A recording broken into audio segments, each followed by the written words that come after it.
कुङ्कुमचन्दनलेपितलिङ्गं पङ्कजहार सुशोभितलिङ्गं सञ्चितपापविनाशनलिङ्गं तत्प्रणमामि सदा शिवलिङ्गम्।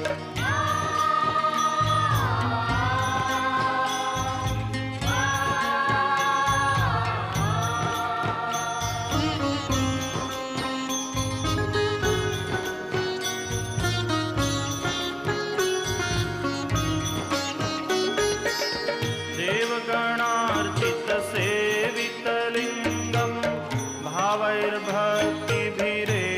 च लिङ्गं दिनकरकोटि